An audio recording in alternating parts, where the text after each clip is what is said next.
Ja, herzlich willkommen, liebe Freunde und Mitstreiter der Atlas Initiative. Heute melden wir uns zurück mit dem zweiten Teil mit Mr. Toel aus den Vereinigten Staaten. Herzliche Grüße über den Atlantik und danke nochmal für Ihre Zeit, dass Sie sich für uns engagieren und an unserer Seite sich engagieren quasi. Ja, wir sprechen heute, machen weiter mit der nächsten Frage und sprechen über die Staatsquoten und die Leistungssteuern. Wir haben das oft ausgeführt in unseren Videos, dass Leistungssteuern der Produktivität schaden und dementsprechend ist es unser Gesetzesziel, die Staatsquote deutlich zu senken, denn wenn Besteuerung stattfindet, dann gehen Mittel von der Effizienz, also von den Unternehmen, die Gewinne machen, in die Ineffizienz. Der Staat ist nun mal sehr, sehr ineffizient.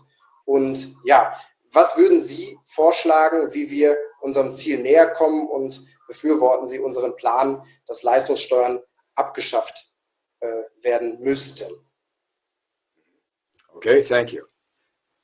Now, democracy only works until people realize that they can vote themselves other people's money.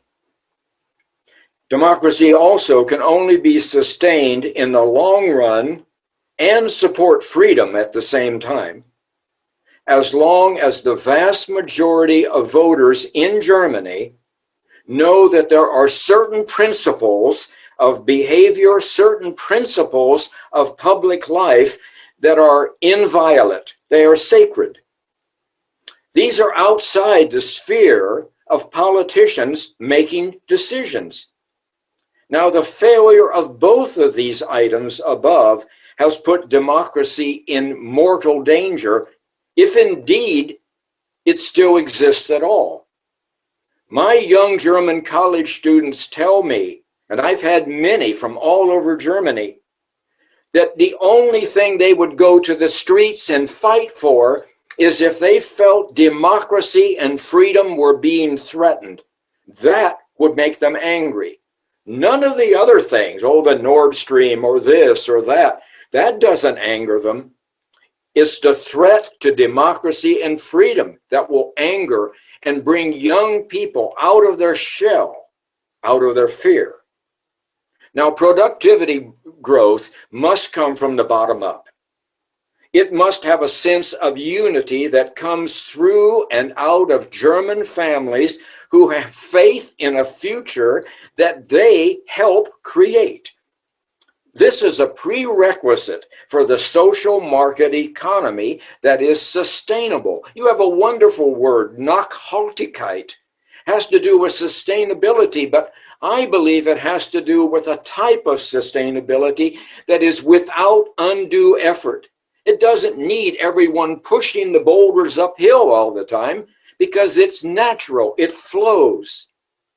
When German families are free and feel involved in the creative process of their future, they will have more children, they will be more fully engaged in society and in the economy. When the smothering blanket from Berlin is removed, this will happen. Today we have lost the sense of tradition, principles, and even history in Germany. The social anchors that were the spirit of working together towards a higher end seem to be gone.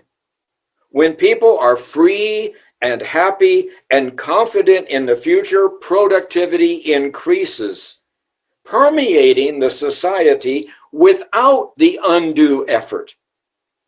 And the appetite for transfer payments is reduced.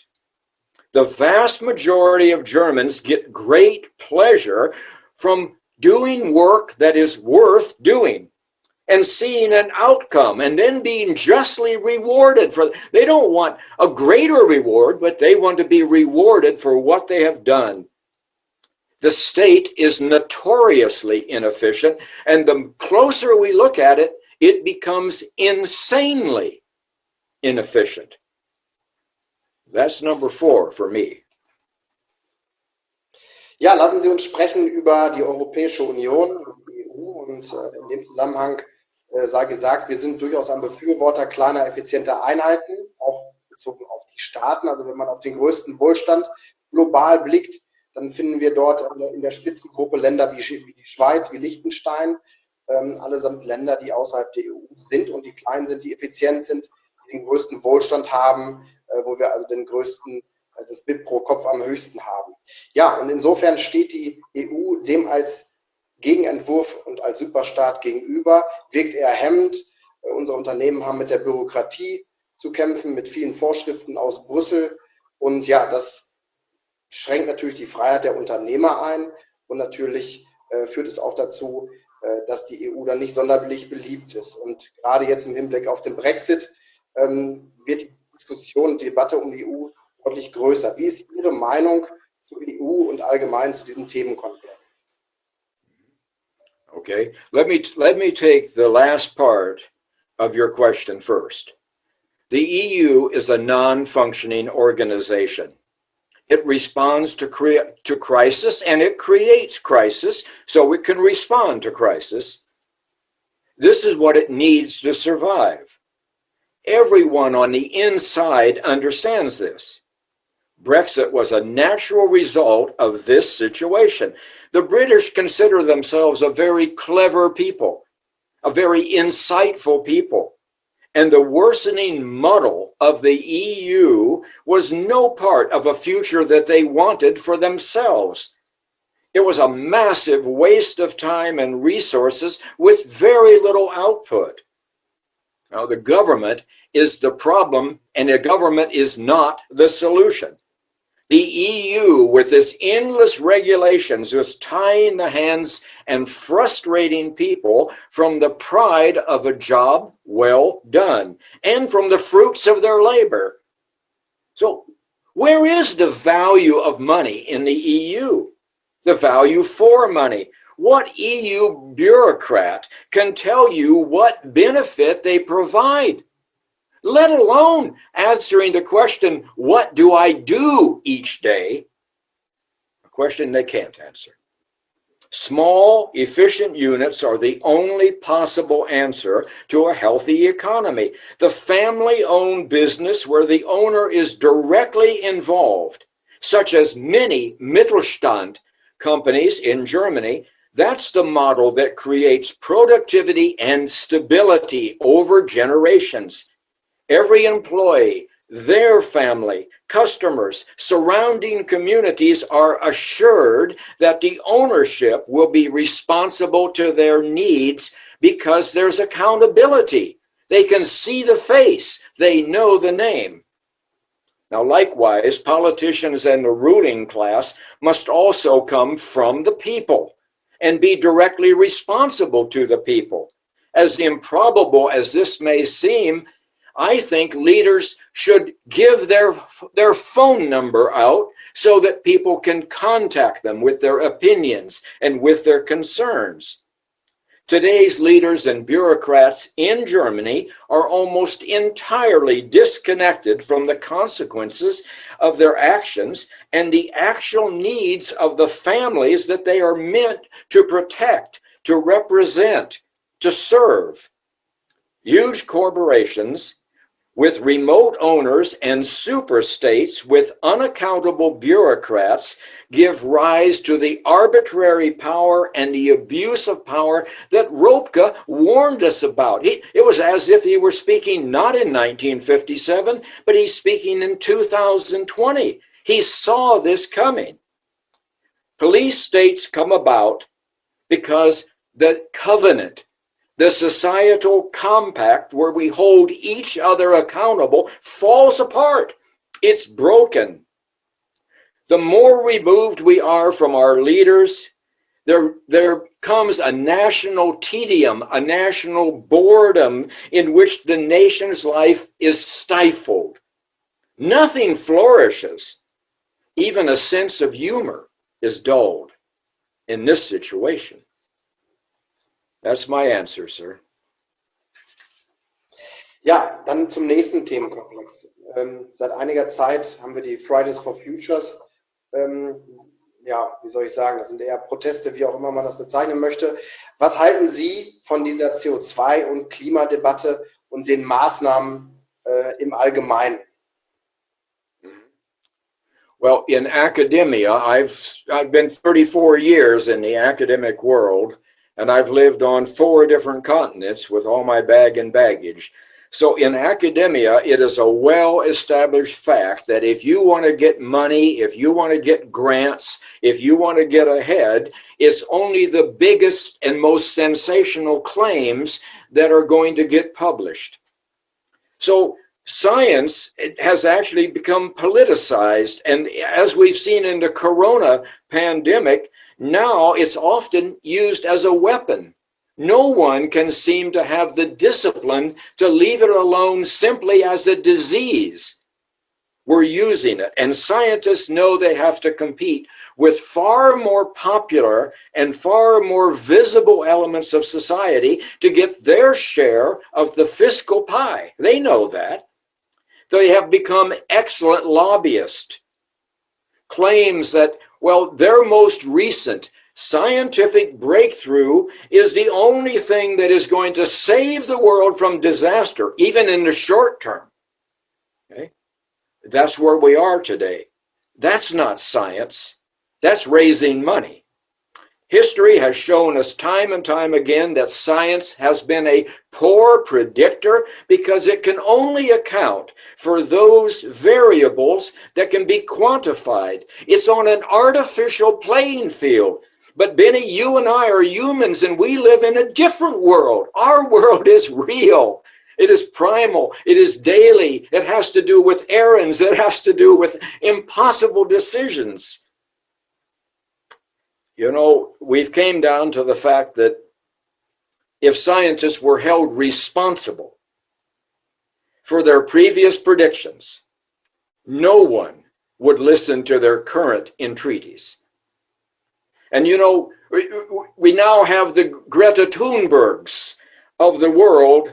And I think that some of these people need to go back to school, and they need to learn balance, and they need to have some children, and they need to live a little bit. The tears and emotional outpourings, displays of a permanent 12-year-old do not work in an adult world. People in an adult world and leaders in an adult world have to make real and difficult decisions and choices given scarcity. That's what economics is. Macro, micro. This is an impossible task. It's a difficult task. It's way above the debate we're having today.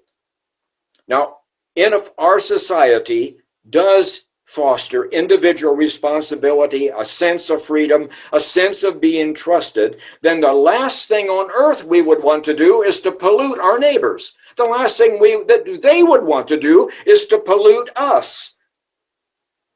As I mentioned before, the government, with a massive infusion of public monies, cannot be the solution. Angela Merkel has imposed an immense debt on the future of the German population in order to meet artificial CO2 reductions. We need to innovate our way out of this, not regulate our way out of this. Today, the entire argument is carried on beyond the level of common sense. There's no solutions there. That's all I have to say on that one, sir. Ja, herzlichen Dank. Die letzte Frage dreht sich oder handelt von den Corona-Maßnahmen. Wie schätzen Sie die Lage ein? Was halten Sie von den Corona-Maßnahmen? Und vor allen Dingen ist es natürlich auch aktuell so, dass die Regierenden noch nie so viel Macht hatten wie jetzt, wie heute. Kann es deshalb sein, und die Frage muss man ja relativ vorsichtig stellen, dass die Politik das gezielt ausspielt, dieses Thema mehr Macht zu haben? Oder wie sehen Sie das? Well, before COVID, we were rapidly creating a world of political correctness, obedience to authority, an attitude of go along to get along, fit in at all cost.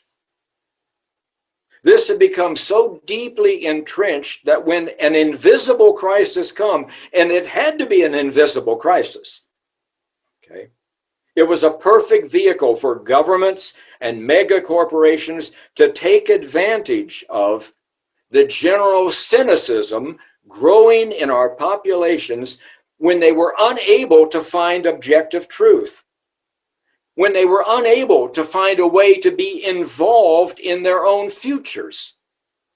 Our societies were vulnerable before COVID to a power grab that we have since witnessed.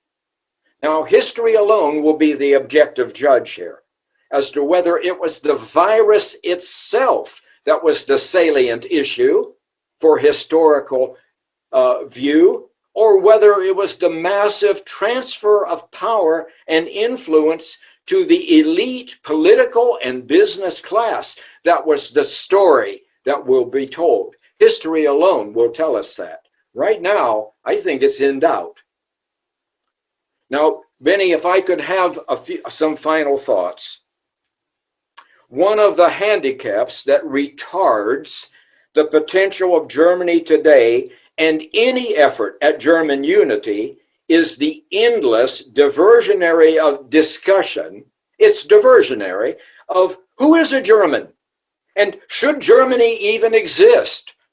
This is a debate that should never be taking place. There are only four things, that are relevant to being a German today. And it has nothing to do with pre-1945 ideas or measurements. And it has nothing to do with who politically the government gives a maroon passport that says German. It has nothing to do with that.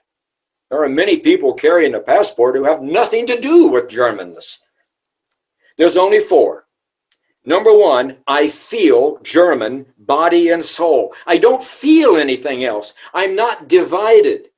I'm not looking to carry 2 passports or 3 passports. I'm German. That's who I am. I invest my money, my time, and my energy into the future of Germany. That's children, babies that are not yet born. That's where I'm investing into. I speak German well, and I speak it with respect. It's the most beautiful language in the world. I would give anything if I could speak it and speak it to you today. I'm not fortunate enough to be a German.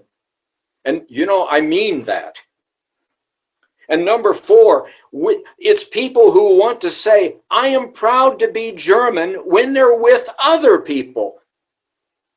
Those are the 4 and the only 4 that will carry Germany into the future that German families need. And I'm not talking about new rules, new regulations. People have to swear allegiance to these 4. This is an unspoken thing that is in the heart.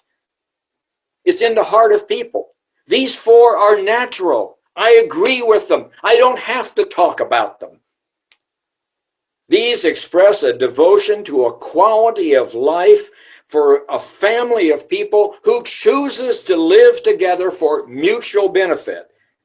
The short name of these 4 is simple. Are you willing to bleed for the family that you are committed to? Are you willing to get a bloody nose to defend what you believe in? A nation of people who meets these tests will achieve its full potential, the first step to a national vision. Now, Benny, I'm going to take the risk of reading to you a letter you brought up, Ute Ogilvie and Michael Werner and the previous video. I wrote them a letter that came to me as I woke up the other morning, and I sent it to them. I shared it, and I don't think they'll mind if I read it to you. The true German can only be spoken to in the rich, full intercourse of communication through the romantic heart that is a thread that ties Germans together all the way to the beginning. This living stream has been driven deep below the surface in exchange for a job, in exchange for a pat on the head from a few neighbors and even fewer public officials. People are given a tiny and impotent place to fit in. They are always squeezed ever tighter into a smaller and more cramped box until finally it turns into a coffin. And that coffin is buried under the ground and forgotten without legacy or remembrance. This is the desired end of the German government today. This is the life that's assigned. Yet, that living stream cannot be buried underground for long. It has a spiritual component. It has a motive component that is timeless, one that, like all truth, longs for the higher ground, eventually breaking through to sunshine and fresh air in every single true German individual, in every single true German family. The longer it has been artificially repressed, the greater the residual power when it's set free. And it's that freedom that is the only mission I have in life. It's the only thing that I care about. That's why I shared this with Uta and with Michael, and I share it with you. And sir, that is the end of my presentation. Ja, herzlichen Dank. Das waren beeindruckende Worte und auch hervorragende Antworten und Inspirationen. Auch unsere Fragestellung, insbesondere die Ausführungen zur EU, waren sehr, sehr interessant. Ja, liebe Zuschauer, Sie wissen, was unsere Ziele sind. Die Staatsboten liegen uns am Herzen, der Währungswettbewerb liegt uns am Herzen, eine Golddeckung ist etwas, was wir präferieren. Deswegen helfen Sie uns, unsere Organisation weiter aufzubauen. Teilen Sie unser Video, geben Sie dem Video einen Like, folgen Sie uns bei Twitter und werden Sie Mitglied bei unserer Atlas-Initiative. Unter dem Video finden Sie wie immer den Link, können Sie kinderleicht Mitglied werden und sich darüber hinaus natürlich auch bei uns engagieren. Vielen Dank an Mr. William Toel in die Vereinigten Staaten. Herzlichen Dank für Ihre Aufmerksamkeit. Bleiben Sie uns treu und bleiben Sie vor allen Dingen positiv. Herzlichen Dank.